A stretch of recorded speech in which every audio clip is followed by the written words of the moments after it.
Hi all, welcome back. ഇന്നത്തെ video ഒരു study വ്ലോഗാണ്. 4 മണിക്ക് രാവിലെ ഞാൻ എഴുന്നേറ്റ് കഴിഞ്ഞിട്ട് ഫ്രഷായി കഴിഞ്ഞിട്ട് ഒരു ഗ്ലാസ് വെള്ളമൊക്കെ കുടിച്ച് പിന്നെ ഒരു ചായയൊക്കെ ആയിട്ടാണ് സ്റ്റഡീസ് സ്റ്റാർട്ട് ചെയ്തത്.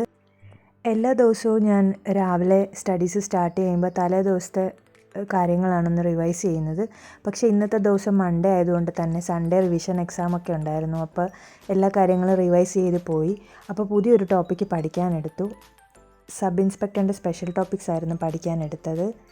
അതെന്ന് പറയുന്നത് വളരെ ടഫായിട്ടുള്ളൊരു ടോപ്പിക് ആയതുകൊണ്ടാണ് ഈ മോർണിംഗ് സമയത്ത് ഞാൻ ആ ടോപ്പിക്ക് പഠിക്കാമെന്ന് വിചാരിച്ച്. കാരണം ആ സമയത്ത് നമ്മുടെ മൈൻഡ് വളരെ ഫ്രഷ് ആയിട്ടിരിക്കുന്ന സമയമാണല്ലോ. അപ്പോൾ നമ്മൾ പുതിയ കാര്യങ്ങൾ പഠിച്ചാൽ പെട്ടെന്ന് തന്നെ നമുക്ക് മനസ്സിലാവുകയൊക്കെ ചെയ്യും. അതുകൊണ്ടാണ് അങ്ങനെ ഒരു ടോപ്പിക് സെലക്ട് ചെയ്തത്. സത്യം പറഞ്ഞാലുണ്ടല്ലോ, ഈ സ്പെഷ്യൽ ടോപ്പിക്സ് എനിക്ക് വളരെ ടഫായിട്ടുള്ളൊരു സബ്ജക്റ്റാണ്. കാര്യം ഒരുപാട് സെക്ഷൻസും പിന്നെ അത് മാത്രമല്ല ഇപ്പോൾ പുതിയ BNSസും BNSSും ഒക്കെ വന്നല്ലോ. അപ്പോൾ നേരത്തെ എക്സാമിന് ഞാൻ സ്പെഷ്യൽ ടോപ്പിക്സ് പഠിച്ചിട്ടുണ്ടെങ്കിലും ഇതിനകത്ത് കുറേ പുതിയ കാര്യങ്ങൾ വരുന്നുണ്ട്. ഒരുപാട് സെക്ഷനും കാര്യങ്ങളും വരുന്നത് കൊണ്ട് തന്നെ ഒരുപാട് സമയം നമുക്ക് ടോപ്പിക്ക് പഠിക്കാനായിട്ട് വേണ്ടി വരും. കഴിഞ്ഞൊരു വീഡിയോയിൽ ഞാൻ പറഞ്ഞായിരുന്നു ഞാൻ സെക്രട്ടേറിയറ്റ് അസിസ്റ്റൻറ്റിൻ്റെ മെയിൻസിൻ്റെ ബാച്ച് ജോയിൻ ചെയ്തിട്ടുണ്ട്. അപ്പോൾ അതിൻ്റെ പേപ്പർ 2ൻ്റെയൊക്കെ ക്ലാസ് തുടങ്ങിയിട്ടുണ്ടെന്ന്. അതിൻ്റെ കൂടെ തന്നെയാണ് ഞാൻ ഈ സബ് ഇൻസ്പെക്ടറിൻ്റെ സ്പെഷ്യൽ ടോപ്പിക്സും പഠിക്കുന്നത്. ഒരു ദിവസം കുറച്ച് സമയം ഇത് പഠിക്കാൻ വേണ്ടിയിട്ട് മാറ്റി വയ്ക്കാറുണ്ട്. കാരണം 2 എക്സാമും വരുന്നുണ്ടല്ലോ. ആദ്യം നമുക്ക് സബ് ഇൻസ്പെക്ടറിൻ്റെ എക്സാമാണ് വരുന്നത്.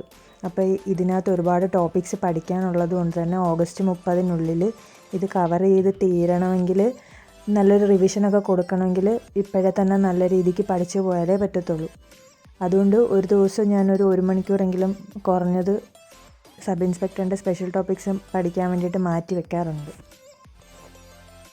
എങ്ങനെയുണ്ട് നിങ്ങളുടെയൊക്കെ പ്രിപ്പറേഷൻസ്? നന്നായിട്ട് പോകുന്നുണ്ടല്ലോ അല്ലേ? നന്നായിട്ട് എല്ലാവരും പഠിക്കണേ. സ്റ്റേജ് 2 ഡിഗ്രി പ്രിലിമിനറി എക്സാം ഉള്ളവർക്ക് ഇനി കുറച്ച് ദിവസം കൂടിയേ ബാക്കിയുള്ളൂ. അത് കഴിഞ്ഞിട്ട് പിന്നെ മെയിൻസിൻ്റെ സ്റ്റഡീസും എത്രയും പെട്ടെന്ന് തന്നെ എല്ലാവരും സ്റ്റാർട്ട് ചെയ്യണേ. ഞാനിപ്പോൾ ഈ പേപ്പർ 2ൻ്റെ പ്രിപ്പറേഷൻസ് സ്റ്റാർട്ട് ചെയ്തത് കൊണ്ട് തന്നെ എനിക്ക് മനസ്സിലാവുന്നുണ്ട് ഇത് എത്രമാത്രം സമയമെടുത്ത് പഠിക്കേണ്ട കാര്യങ്ങളാണെന്ന്. ഞാൻ നിങ്ങളെ ആരെയും നെഗറ്റീവാക്കാൻ വേണ്ടിയിട്ട് പറയുന്നതല്ല കേട്ടോ. നമ്മൾ ഒരു ടോപ്പിക്ക് ടഫാണെന്നും പറഞ്ഞ് നമുക്ക് ഒരിക്കലും അത് മാറ്റി വയ്ക്കാൻ പറ്റത്തില്ലല്ലോ. പക്ഷെ നമുക്ക് ചെയ്യാൻ പറ്റുന്നൊരു കാര്യം എന്ന് പറയുന്നത് എത്രയും കൂടുതൽ സമയം നമുക്ക് കൊടുക്കാമോ ആ സബ്ജക്റ്റിന് അത്രയും കൂടുതൽ സമയം നമ്മൾ കൊടുക്കുക എന്നുള്ളതാണ്. കൂടുതൽ സമയം നമ്മൾ ആ ഒരു സബ്ജക്റ്റിന് വേണ്ടിയിട്ട് മെനക്കെട്ടിരുന്ന് പഠിച്ചു കഴിഞ്ഞാൽ തീർച്ചയായിട്ടും നമുക്കത് പഠിച്ചെടുക്കാൻ പറ്റും. ഞാൻ സ്പെഷ്യൽ ടോപ്പിക്സ് പഠിക്കുന്നത് റാങ്ക് ഫയൽ വായിക്കും. പിന്നെ എൻ്റെ തന്നെ വീഡിയോ ക്ലാസ്സസ് അവൈലബിൾ ആണ്, അതും കാണും. ഇത് രണ്ടും ചെയ്യുമ്പം ആണ് എനിക്ക് ഈ കാര്യങ്ങളൊക്കെ മനസ്സിലാവുന്നത്. കാരണം കുറച്ച് അധികം സമയം എനിക്ക് ഇങ്ങനത്തെ സബ്ജക്ട്സിന് വേണ്ടി വരുന്നുണ്ട്. അപ്പോൾ അതനുസരിച്ചിട്ടാണ് ഞാൻ ടൈം മാറ്റി വെക്കാറുള്ളത്. സ്പെഷ്യൽ ടോപ്പിക്സ് പഠിച്ചു കഴിഞ്ഞപ്പോൾ സെക്രട്ടേറിയറ്റ് അസിസ്റ്റൻറ്റ് പേപ്പർ 2ൻ്റെ എമർജൻസി എന്ന് പറയുന്ന വീഡിയോ ക്ലാസ്സാണ് ഞാൻ കാണാൻ തുടങ്ങിയത്. അത് നമ്മുടെ ലക്ഷ്മികാന്തിൻ്റെ പൊളിറ്റി ടെക്സ്റ്റിൽ അവൈലബിൾ ആണ് ആ ഒരു പോർഷൻസൊക്കെ.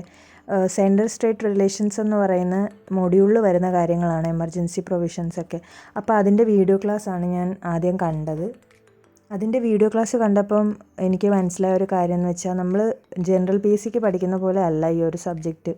ഇതിനെന്ന് പറയുന്ന കൺസെപ്റ്റ് വൈസ് കാര്യങ്ങളാണ്. കുറേ കാണാതെ പഠിച്ചാൽ നമുക്ക് ഇത് എഴുതാൻ പറ്റുമെന്ന് തോന്നുന്നില്ല. അപ്പോൾ എല്ലാവരും ആ ഒരു രീതിയിൽ തന്നെ ഈ ഒരു പേപ്പറിനെ അപ്രോച്ച് ചെയ്യണം. കുറച്ച് കൂടുതൽ സമയം തന്നെ മാറ്റി വെച്ച് കാര്യങ്ങൾ മനസ്സിലാക്കിയിട്ട് വേണം പഠിക്കാനായിട്ട്. അല്ലാതെ കാണാതെ പഠിച്ചിട്ട് നമുക്ക് ഈ എക്സാമിൽ നല്ല രീതിയിൽ പെർഫോം ചെയ്യാൻ പറ്റില്ല.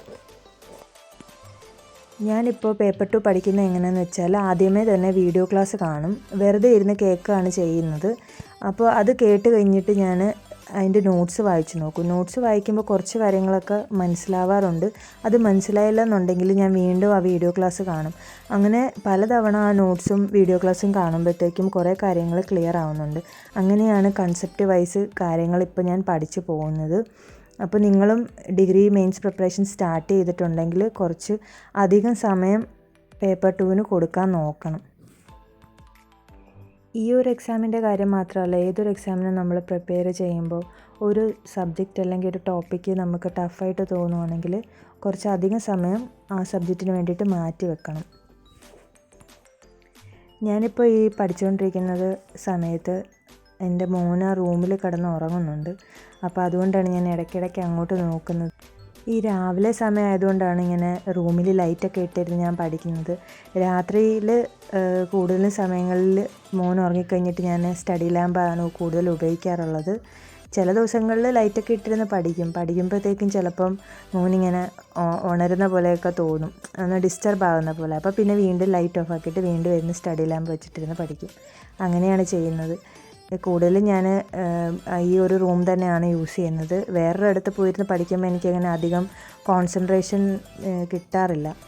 ചിലരൊക്കെ ഇങ്ങനെ പറയാറുണ്ട് ഒരു സ്ഥലത്ത് തന്നെ ഇരുന്ന് പഠിക്കുമ്പോൾ ബോറടിക്കുമെന്ന്. പക്ഷേ എനിക്ക് എപ്പോഴും ഈ ഒരു സ്റ്റഡി അറ്റ്മോസ്ഫിയറിൽ തന്നെ ഇരുന്ന് പഠിക്കാനാണ് ഇഷ്ടം. സ്റ്റഡി ടേബിളും പിന്നെ ബുക്സും അതിൻ്റെ ഇടയ്ക്കൊക്കെ ഇരുന്ന് പഠിക്കാനാണ്. ചിലരിങ്ങനെ മാറി മാറിയൊക്കെ ഇരുന്ന് പഠിക്കുന്നതായിട്ട് കണ്ടിട്ടുണ്ട്.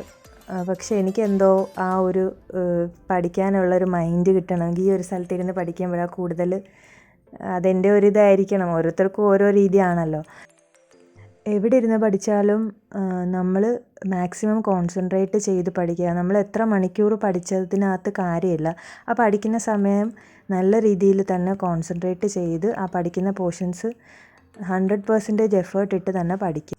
എമർജൻസിയുടെ വീഡിയോ ക്ലാസ്സൊക്കെ കണ്ടു കഴിഞ്ഞപ്പോഴത്തേക്കും സമയം 6:30 ആയിട്ടുണ്ടായിരുന്നു. അപ്പോൾ മോനെ സ്കൂളിൽ വിടേണ്ട കാര്യങ്ങളൊക്കെ ചെയ്യണം. അപ്പോൾ പിന്നെ ഞാൻ എൻ്റെ സ്റ്റഡീസ് അവിടെ നിർത്തി വെച്ചിട്ട് മോനെ സ്കൂളിലൊക്കെ വിട്ട് വീട്ടിലെ ബാക്കി ജോലിയും കാര്യങ്ങളൊക്കെ എല്ലാം കഴിഞ്ഞ് കഴിഞ്ഞപ്പോഴാണ് പിന്നെ ഞാൻ ബ്രേക്ക്ഫാസ്റ്റും കഴിച്ചിട്ട് പഠിക്കാനിരുന്നത്. ആ സമയത്ത് ഞാൻ ആദ്യം പഠിച്ചത് എമർജൻസിയുടെ വീഡിയോ ക്ലാസ് കണ്ടതിൻ്റെ നോട്ട്സ് വായിച്ചു. അത് വായിച്ച് നോക്കിയപ്പോൾ വലിയ കാര്യമായിട്ടൊന്നും എനിക്ക് മനസ്സിലായില്ല. അപ്പോൾ ഞാൻ വിചാരിച്ചു ഒരു പ്രാവശ്യം ഒന്ന് വായിച്ച് നോക്കിയിട്ട് വീണ്ടും അതിൻ്റെ വീഡിയോ ക്ലാസ് ഒന്നുകൂടെ കാണാമെന്ന്. അങ്ങനെ ഞാൻ വൈകുന്നേരം വീണ്ടും ആ വീഡിയോ ക്ലാസ് ഒന്നുകൂടെ എടുത്ത് കണ്ടപ്പോഴാണ് എനിക്ക് സത്യത്തിൽ മൊത്തത്തിലുള്ള കാര്യങ്ങൾ മനസ്സിലായത്. അത് കഴിഞ്ഞപ്പോഴത്തേക്കും ഞാൻ അടുത്തതായിട്ട് പഠിച്ചത് ഡിസാസ്റ്റർ മാനേജ്മെൻറ്റ് എന്ന് പറയുന്ന ടോപ്പിക്കായിരുന്നു. അതിൻ്റെതും ആദ്യം വീഡിയോ ക്ലാസ്സാണ് കണ്ടത്. അതും എമർജൻസിയുടെ ടോപ്പിക്കിൻ്റെയൊക്കെ കാര്യം പറഞ്ഞതുപോലെ തന്നെ കുറേ കൺസെപ്റ്റും കാര്യങ്ങളുമാണ്. അതിനകത്ത് നമ്മൾ കുറേ അധികം സമയം കൊടുത്ത് മനസ്സിലാക്കേണ്ട കാര്യങ്ങളാണ് പഠിപ്പിക്കുന്നത്. അപ്പോൾ അതിൻ്റെ വീഡിയോ ക്ലാസ്സൊക്കെ ഞാൻ കണ്ടപ്പോഴത്തേക്കും ആദ്യം ഒന്നും സത്യം പറഞ്ഞാൽ ഒന്നും വലുതായിട്ട് മനസ്സിലായ പോലുമില്ല. അങ്ങനെ ഞാൻ വിചാരിച്ചു അതിൻ്റെ നോട്ട്സ് വായിച്ച് നോക്കാമെന്ന്. അങ്ങനെ നോട്ട്സൊക്കെ വായിച്ച് കഴിഞ്ഞപ്പോൾ എനിക്ക് കുറച്ച് കാര്യങ്ങളൊക്കെ മനസ്സിലാവാൻ തുടങ്ങി. അപ്പോൾ എനിക്കൊരു സമാധാനമായി, കുറച്ചെങ്കിലും കാര്യങ്ങൾ മനസ്സിലാവുന്നുണ്ടല്ലോ. നിങ്ങൾ ആരെങ്കിലുമൊക്കെ ഡിഗ്രി മെയിൻസിൻ്റെ പ്രിപ്പറേഷൻ സ്റ്റാർട്ട് ചെയ്തിട്ടുണ്ടെങ്കിൽ നിങ്ങൾക്കും ഇതുപോലൊക്കെ തന്നെയാണോ തോന്നുന്നത്? നിങ്ങളുടെ സ്റ്റഡി എക്സ്പീരിയൻസ്, അതായത് ഞാൻ ഉദ്ദേശിച്ച ഈ പേപ്പർ 2ൻ്റെ കാര്യമാണ്, അത് എങ്ങനെയുണ്ടെന്ന് നിങ്ങൾ കമൻസിൽ ഷെയർ ചെയ്യണേ. ആ നോട്ട്സ് കുറച്ചൊക്കെ വായിച്ച് കഴിഞ്ഞപ്പോഴത്തേക്കും ലഞ്ച് കഴിക്കാനുള്ള സമയമായി. മോൻ സ്കൂളിൽ നിന്ന് വന്നു. പിന്നെ വീട്ടിലെ കുറേ ജോലിയും കാര്യങ്ങളൊക്കെ ഉണ്ടായിരുന്നു. അതൊക്കെ കഴിഞ്ഞ് വീണ്ടും ഒരു സന്ധ്യ സമയമൊക്കെ ആയപ്പോഴത്തേക്കുമാണ് പഠിക്കാനിരുന്നത്.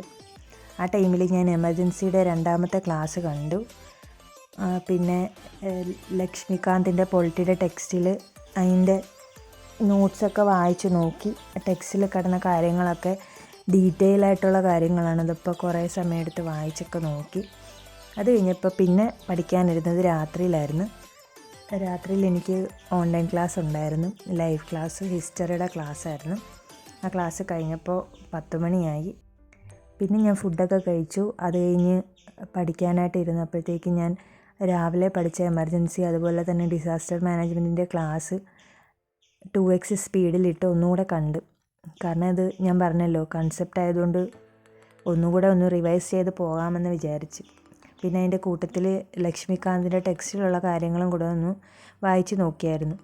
അതൊക്കെ കഴിഞ്ഞിട്ടാണ് ഞാൻ ടു ഡു ലിസ്റ്റൊക്കെ എഴുതിയത്. ടു ഡു ലിസ്റ്റൊക്കെ എഴുതി കഴിഞ്ഞപ്പോഴത്തേക്കും ഉറങ്ങാനുള്ള സമയമൊക്കെ ആയിട്ടുണ്ടായിരുന്നു. അപ്പോൾ ഇത്രയേ ഉള്ളൂ ഇന്നത്തെ വീഡിയോ. പുതിയൊരു വീഡിയോയിൽ കാണാം. വീഡിയോസ് ഇഷ്ടപ്പെട്ടാൽ ലൈക്ക് ചെയ്യാനും ഷെയർ ചെയ്യാനും കമൻറ്റ് ചെയ്യാൻ മറക്കല്ലേ. Thank you.